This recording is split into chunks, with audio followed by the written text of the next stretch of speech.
আপনারা জানেন বাংলাদেশ জামাত ইসলামীর সম্মানিত আমির ডাক্তার শফিকুর রহমানের যে ভেরিফাইড টুইটার আইডি তথা এক্স হ্যান্ডেলটি রয়েছে, সেটা গত 31শে জানুয়ারি বিকেল 4টার পরপর হ্যাকারদের কবলে পড়ে এবং তারা সেখানে 4:37 একটি অনাকাঙ্ক্ষিত একটি পোস্ট সেখানে পোস্ট করে এবং সেটা কেন্দ্রীয় আইটি টিম সেটা কিছুক্ষণের মধ্যেই 4:55 সেটা বুঝতে পারার পরে খোঁজখবর নিয়ে আমরা যারা এই আইডি পরিচালনা করার সাথে যুক্ত তাদের সাথে খোঁজখবর নিয়ে আমরা জানতে পারি, বুঝতে পারি যে আইডিটি হ্যাকারদের কবলে পড়েছে এবং হ্যাকাররা এই পোস্টটি করেছে।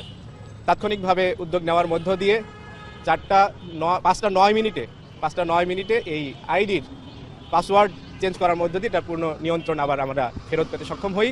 এরপরে 5:22 সে বিষয়ে একটি জরুরি ঘোষণা সেখানে প্রকাশ করা হয় যে এই আইডিটি হ্যাক হয়েছিল, সে বিষয়ে সেখানে প্রকাশ করা হয়।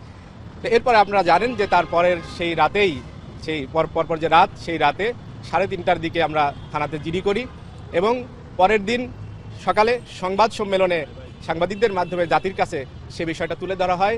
আমরা সারা রাত ধরে যেই পর্যালোচনা করেছি, আমরা যে দেখার চেষ্টা করেছি কোত্থেকে কিভাবে এই হ্যাকিংটা হলো, সে বিষয়গুলো আমরা পরের দিন সকালে সাংবাদিকদের মাধ্যমে জাতির কাছে পেশ করি, বিস্তারিত আমরা সে প্রেজেন্টেশন দিয়েছিলাম। সেখানে একটা বিষয় আপনারা খেয়াল করেছেন যে যেই মেইলের থেকে, যে মেইল অ্যাড্রেস থেকে আমাদের জামাত ইসলামের কেন্দ্রীয় অফিসিয়াল মেইল যেটা রয়েছে সেই মেইল এবং ঢাকা মহানগরী উত্তরের যে মেইল, ঢাকা মহানগরী দক্ষিণের যে মেইল, এরকম আরও বেশ কিছু মেইলে সেখানে যে ফিশিং যে ম্যালওয়্যারটি এসেছিল এবং তার মাধ্যমেই ডিভাইসের কন্ট্রোল তারা নিতে পেরেছে এবং ডিভাইসের কন্ট্রোল নেওয়ার মধ্যে যে সেশন চুরি করে সেখান থেকে আসলে এই আইডিটির মধ্য দিয়ে তারা তাদের কথাটি প্রকাশ করেছিল। যেই মেইল থেকে মেইলটা এসেছিল সেই মেইলটা হচ্ছে বঙ্গভবনের অফিসের সাথে সংশ্লিষ্ট assistantprogrammar@bongobhavan.com.bd। আমি আবার বলছি assistantprogrammar@bongobhavan.gov.bd।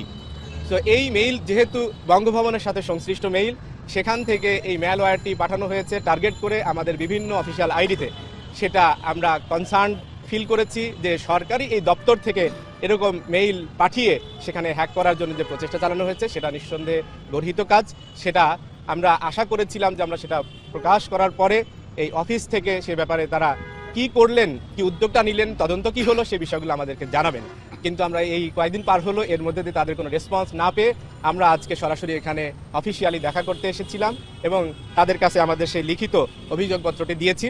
আমরা এখানে দেখা করতে আসার পরে এখানে মহামান্য রাষ্ট্রপতির সামরিক সচিব major general Mohammad Adil Chowdhury NDC-PSC তিনি আমাদের সাথে কথা বলেছেন। খুব ওয়ার্ম রিসিপশন তিনি আমাদের রিসিভ